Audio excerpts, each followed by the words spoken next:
అందరికీ నమస్కారం. మేము చేసే వీడియోస్ మీ మొబైల్కి రావాలి అంటే మా ఛానల్ను సబ్స్క్రైబ్ చేసుకోండి. పక్కనే ఉన్న బెల్ బటన్ను యాక్టివేట్ చేసుకోండి. వృషభ రాశి వారి యొక్క ఫలితాలు తెలుసుకుందాం. అవసరానికి బంధుమిత్రులు సహాయ సహకారాలు అందుతాయి. కుటుంబ వాతావరణం ప్రశాంతంగా ఉంటుంది. వృత్తి ఉద్యోగాలు లాభసాటిగా సాగుతాయి. నూతన కార్యక్రమాలను ప్రారంభించిన సకాలంలో పూర్తి చేస్తారు. ఆర్థిక వ్యవహారాలు లాభసాటిగా ఉంటాయి. విలువైన వస్త్రాలు, ఆభరణాలను కొనుగోలు చేస్తారు. కుటుంబ సభ్యులతో వివాహాది శుభకార్యాలకు హాజరవుతారు. వ్యాపార విస్తరణకు ప్రయత్నాలు సాజావుగా సాగుతాయి.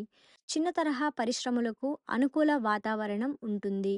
ఈ నెల మీరు దూర ప్రయాణాలు వాయిదా వేయటం మంచిది. ఉద్యోగమున స్థానచలన సూచనలు ఉన్నవి. మానసికంగా గందరగోళ పరిస్థితులు ఉంటాయి. ప్రతినిత్యం సూర్య నమస్కారాలు చేసుకోవడం మంచిది. ఆదిత్య హృదయ స్తోత్రం పారాయణం చేయడం వలన శుభ ఫలితాలను పొందుతారు.